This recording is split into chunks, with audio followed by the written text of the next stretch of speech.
Pronto, vou dar boa tarde a todos, só porque eu estava aqui falando e não tinha gravado, e agora eu já estou gravando. Sim, turma.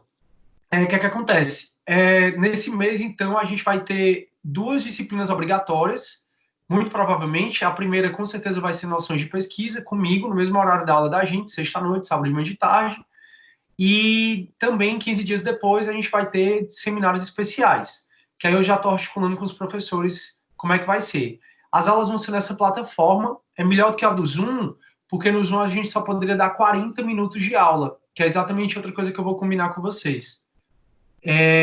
Então, assim, a gente vai ter duas disciplinas obrigatórias aqui online, só que essas disciplinas depois vão ser novamente ofertadas de maneira presencial, para quem preferir ver de maneira presencial. Então, não se preocupe quanto a isso, é para tentar minimizar os prejuízos aí cabíveis. Outra coisa é que eu tinha colocado aquele horário, né, para vocês no Zoom, porque só daria para eu dar 40 minutos de aula. E essas aulas extras, essas aulas facultativas, que a gente vai falar sobre família substituta, aí eu queria saber, eu acho que a gente pode mudar de horário a depender do que vocês disserem. E vocês que estão aqui, eu vou priorizar, certo? Sabe o que eu estava pensando? A gente podia fazer essas aulas da gente terças e quintas, mais tarde, porque eu notei que o melhor para as pessoas é um pouco mais tarde. Eu dou aula nas terças e quintas, de 5h20 a gente pode fazer terças e quintas, 6h30. O que é que vocês acham? Terças e quintas, 6h30. Quem concordar, bota terça e quinta não. A Isabelle já falou que não. É porque eu estava pensando para a gente ter mais tempo. Para a gente ter um pouquinho mais de tempo, sabe? Deixa eu ver aqui. Porque, tá. Então eu vou tentar, Isabelle, então eu vou tentar a turma com a turma de penal, para ver se eles conseguem ir para terças e quintas, e a de vocês eu coloco um pouco mais tarde.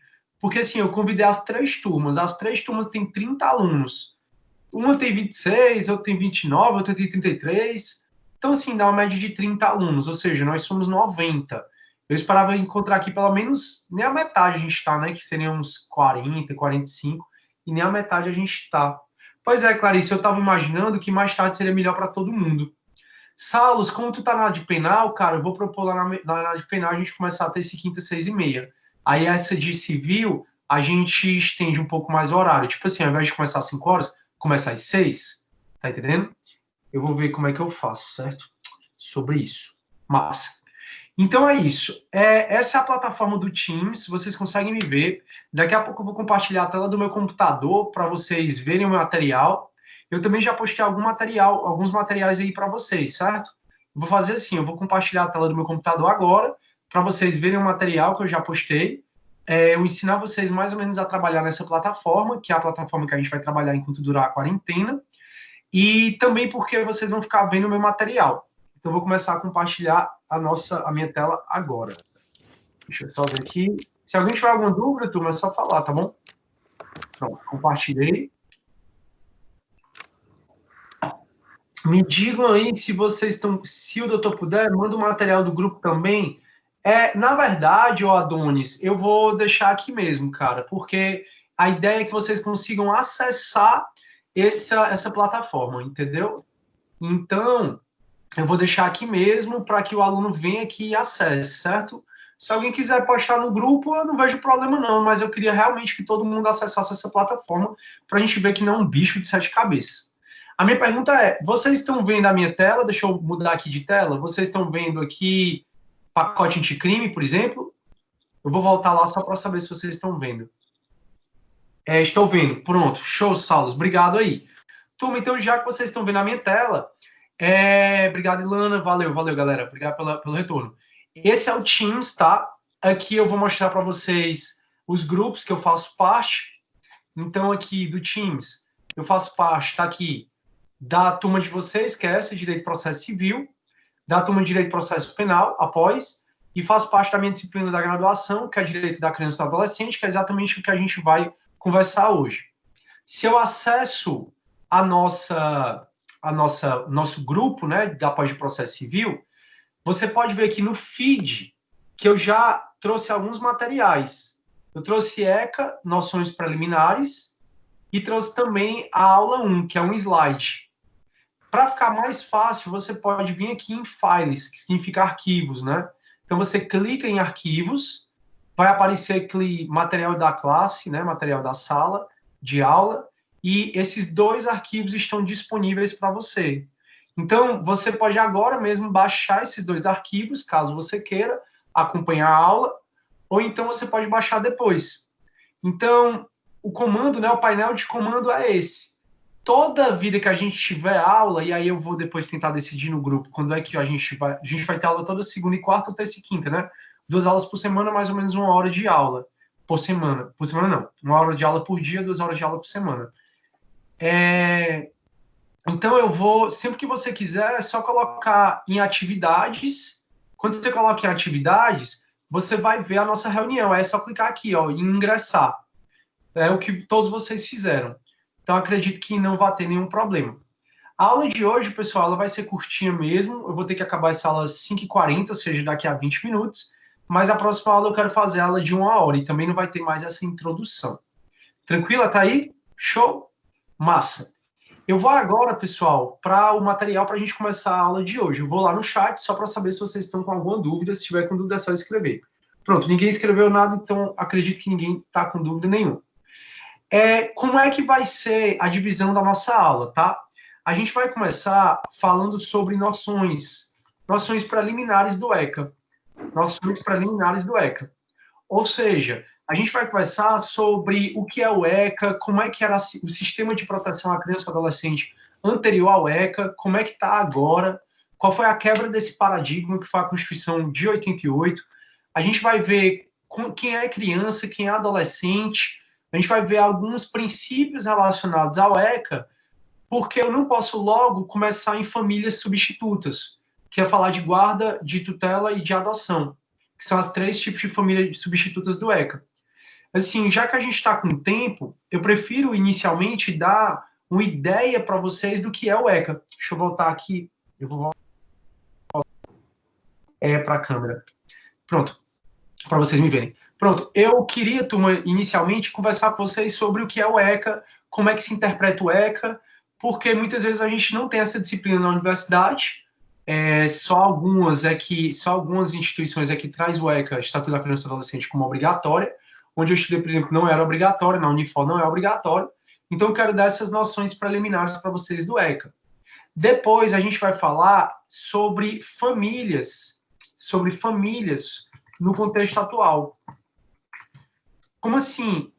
A gente veio, turma, de um Código Civil extremamente machista, patrimonialista, patriarcal, o nosso Código Civil de 16, né? Ele era muita questão do pátrio poder, e para o Código Civil de 16 só se tinha como instituição tão somente a família, né? Só se tinha como família tão somente a decorrente do casamento, que era o Estado dizendo assim, olha, família, eu só vou reconhecer como família o que o Estado der a minha bênção.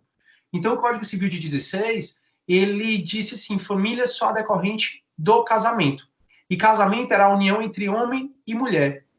E aí, o que aconteceu? Com a Constituição de 88, como vocês sabem, com vários princípios que a Constituição de 88 trouxe, como pluralidade, como o direito a gente a ser feliz, que aí vem a família eudemonista, que a gente vai conversar. Então, a Constituição Federal de 88, quebrando com o paradigma anterior, ela trouxe vários princípios em que a doutrina hoje considera que existem vários tipos de família. Então, a gente tem a família decorrente do casamento, que é a família matrimonial, tem a família decorrente da união estável, tem a família paralela, tem a família monoparental, anaparental, tem a família eudemonista. Então, hoje, a gente tem vários e vários e vários conceitos de família. Hoje, família é quem está na união estável pode ser homem, mulher, homem com mulher. Então, e hoje se discute até de família, que é essa tal da família eudemonista, que ela é capitaneada pela Maria Berenice Dias, se discute até hoje se família pode ser mais de um parceiro, ou seja, ser 2, 3, 4, poliamor, né? Geral. Então, a gente vai conversar sobre isso. E tão somente depois é que a gente vai falar sobre as famílias substitutas no ECA. E essas famílias substitutas no ECA é exatamente a guarda, que aí vocês vão perceber que a guarda, ela é, no ECA, previsto de uma maneira muito diferente da prática, porque a guarda, ela não era para dar tantos poderes ao guardião como na prática se dá. Eu vou conversar muito isso com vocês sobre a guarda na teoria e a guarda na prática. Também a gente vai conversar sobre a tutela e também a gente vai conversar sobre a adoção. A adoção que a gente vai conversar vai ser mais a adoção nacional. Eu também vou falar de adoção internacional, mas isso eu acho que eu vou falar na disciplina obrigatória de seminários especiais. Então, eu disse para vocês que eu quero ofertar 2 disciplinas obrigatórias esse mês. Uma é noções de pesquisa e a outra é de seminários especiais. A de seminários especiais, eu quero trazer 3 professores, cada um para falar um turno. Eu vou ser um deles e aí eu vou falar sobre adoção internacional. Então, esse nosso semicurso aqui que a gente está fazendo nessas segundas e quartas ou terças e quintas, a gente vai conversar tão somente sobre a adoção nacional. Eu não vou falar tanto da adoção internacional. Então, eu vou botar aí no chat, vocês vão ver agora, esse quais são o conteúdo que a gente vai ver. Deixa eu só ajeitar aqui. Ô, Jesus. Deixa eu só ajeitar aqui, pronto. Conteúdo programático. Show. Então, turma, tá aí o nosso conteúdo programático do que a gente vai ver esse mês, tá? A gente vai começar hoje falando de noções preliminares do ECA, onde a gente vai ver o contexto do ECA, os sistemas de proteção da criança e adolescente, quem é criança, quem é adolescente, a gente vai ver quais são os princípios, qual é a diferença de tratamento da criança e do adolescente. Depois a gente vai ver os vários contextos de família, quais são os tipos de famílias que existem, e depois a gente entra nas famílias substitutas. Por que é que a gente vai ver os vários contextos de família? O que é que tem a ver? Tem a ver, turma, porque a prioridade que o ECA fala, reitera, fala de novo, a prioridade é que a criança e o adolescente seja mantido na família natural. E família natural, para a gente hoje, é um contexto muito aberto, um conceito muito aberto, que encaixa vários padrões de família. Que bom, né? É a pluralidade. Deu para entender, pessoal, o conteúdo programático da gente, o que é que a gente vai conversar hoje, o que é que a gente vai conversar no decorrer das nossas aulas? Tá todo mundo ok? Me respondam aí no chat, por favor. Veja aí se vocês estão com alguma dúvida ou não. Se eu estou falando sozinho, show. Tô achando barato. Obrigado, Henrique, obrigado. Saulos, ok, deu sim. Se vocês tiverem alguma sugestão, alguma coisa, turma, vocês sabem sempre. Obrigado aí pelo retorno. Ok. Então é isso que a gente vai conversar. O material da aula de hoje, tanto os slides como o material em Word que eu vou apresentar agora, eles estão já aí nos arquivos, como eu já mostrei para vocês, tá bom? Então eu vou compartilhar minha tela de novo, talvez vocês não me vejam mais. Eu vou ver se eu consigo colocar vocês me vendo e a tela, como eu faço no Meet, mas eu acho que aqui não dá. Enfim, mas aí eu vou compartilhar minha tela de novo só para a gente começar a nossa aula falando um pouco sobre o ECA. Deixa eu compartilhar aqui.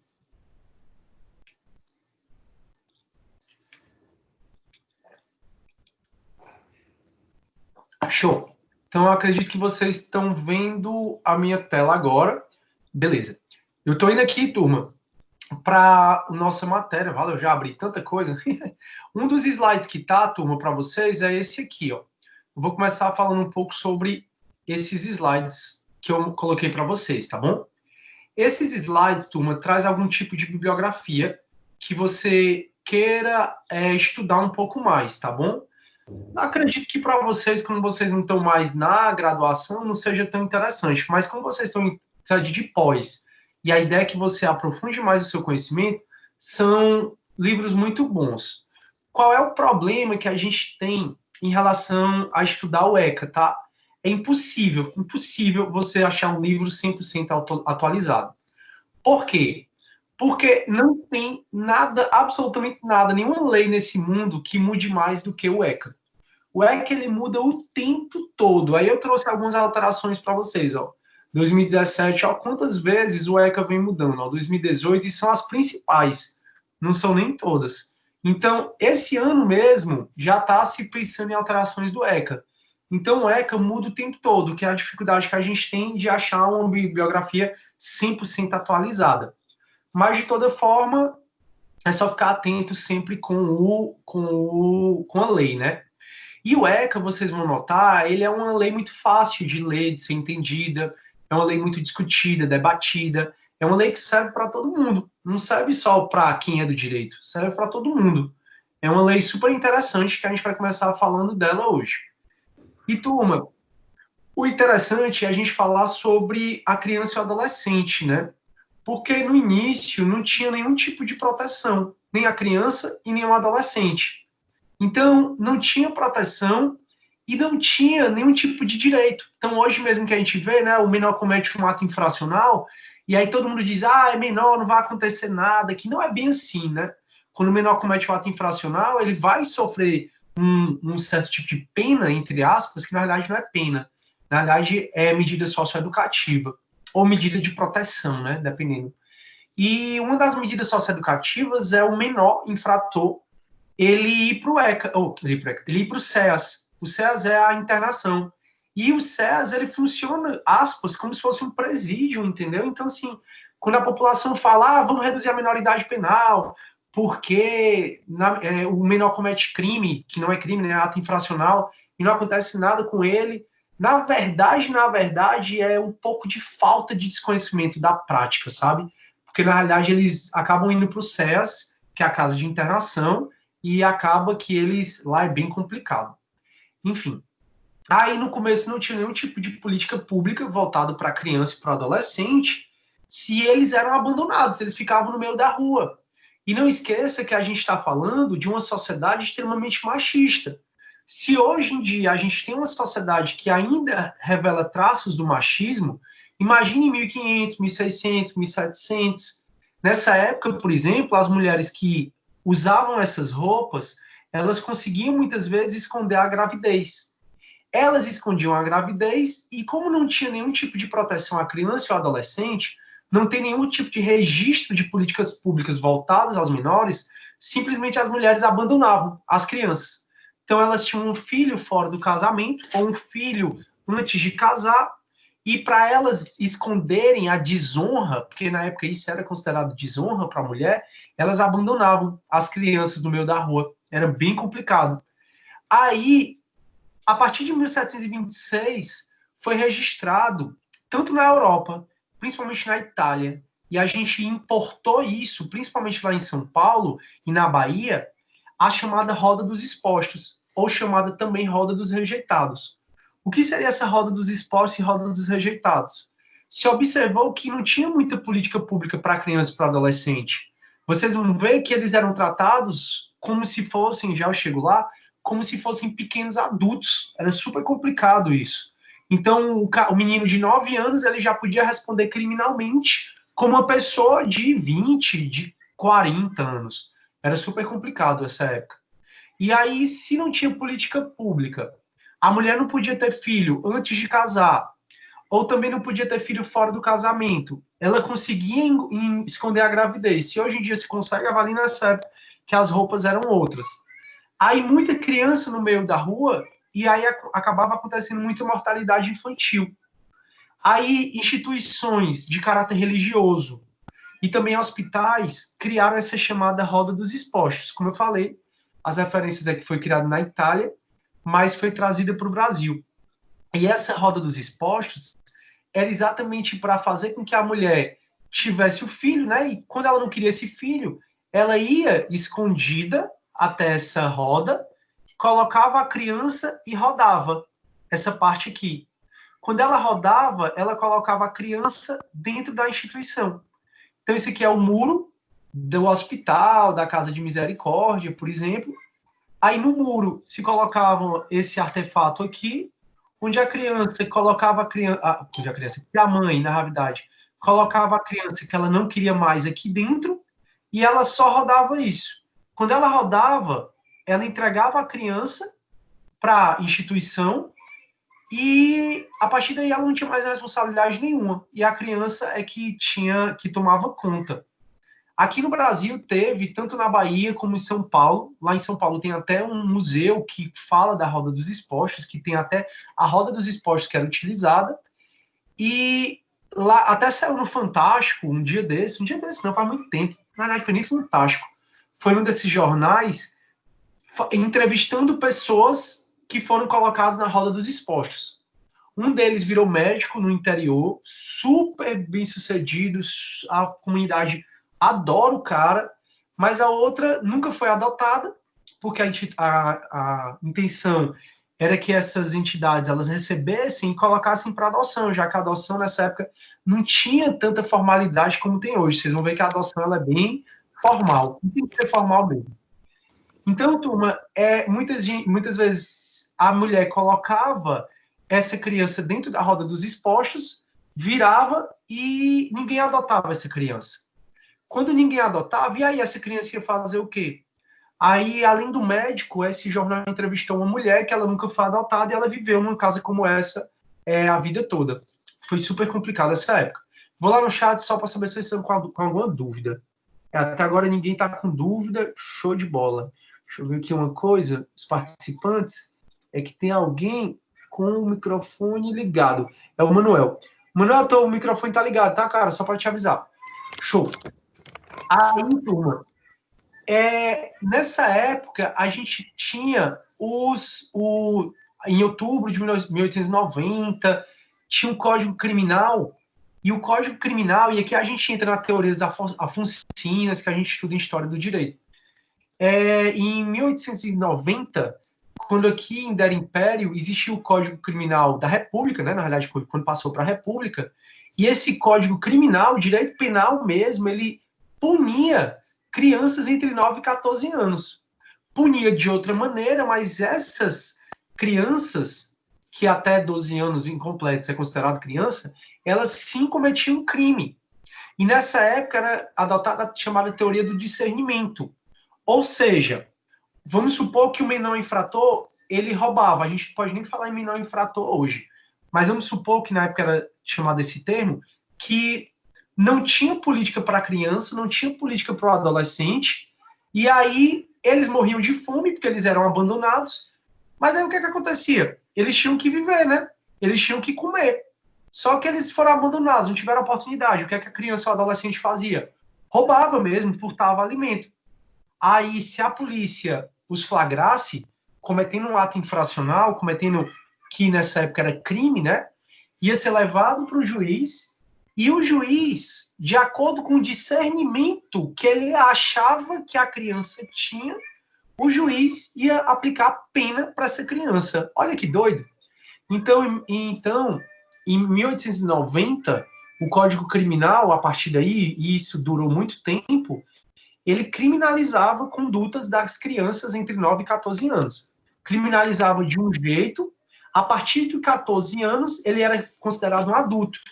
Então, hoje se discute muito sobre a redução da menoridade penal, né? Hoje se fala, deixa eu voltar aqui para minha câmera para vocês me verem um pouquinho, porque senão fica chato. Então, hoje se discute muito sobre essa questão da redução da menoridade penal. Ixi, eu tô todo escuro. E, na verdade, essa questão da redução da menoridade penal, ela que hoje é 18 anos, ela já foi 14 anos durante muito tempo. E o medo que muita gente tem de reduzir de 18 para 16 anos, por exemplo, é que se eu consigo reduzir de 18 para 16, é um passo para reduzir para 14 e voltar a ser como era antes. Então, antes, quando alguém cometia um ato infracional, na verdade, roubava, matava, alguém entre 9 e 14 anos era punida criminalmente. Não tinha essa questão de imputabilidade. Essa questão de proteger o menor, essa questão de dar proteção ao menor, de o menor não cometer crime, cometer ato infracional, de o menor não sofrer pena, sofrer medida socioeducativa, foi uma ruptura muito grande de paradigma na Constituição de 88, que a gente vai ver na próxima aula. Turma, infelizmente a nossa aulinha hoje tem que ser curta mesmo, porque eu pensei que a gente ia fazer no Zoom, e no Zoom a gente só teria 40 minutos de aula, que já teria acabado, porque a gente está a 45 aqui. E aí, turma, eu pergunto, vocês estão com alguma dúvida sobre o que eu falei para vocês? Respondam aí no chat, por favor. Então não, né? O que é que eu vou fazer, tá? Eu vou, turma, gravar essas aulas, eu vou sempre disponibilizar no YouTube e depois eu vou colocar no grupo de vocês, certo? Na próxima aula, eu quero fazer 1 hora de aula. E não vai ter essa introdução que eu falei que os 20 primeiros minutos dessa aula, eu não falei do ECA, né? Eu falei mais sobre como é que ia ser. Então, a aula de hoje é mesmo curtinha. A próxima aula vai ser de 1 hora. E eu vou tentar combinar com vocês no grupo o melhor horário para todo mundo. Tudo bem, turma? Eu, infelizmente, vou ter que ir embora, porque já já eu tenho aula com a turma de final. Fechou? Então, obrigadão pela presença. Fiquem com Deus, viu? E tamo junto. Não saiam de casa. Tchau, galera. Valeu, viu? Espero que ninguém tem dúvida.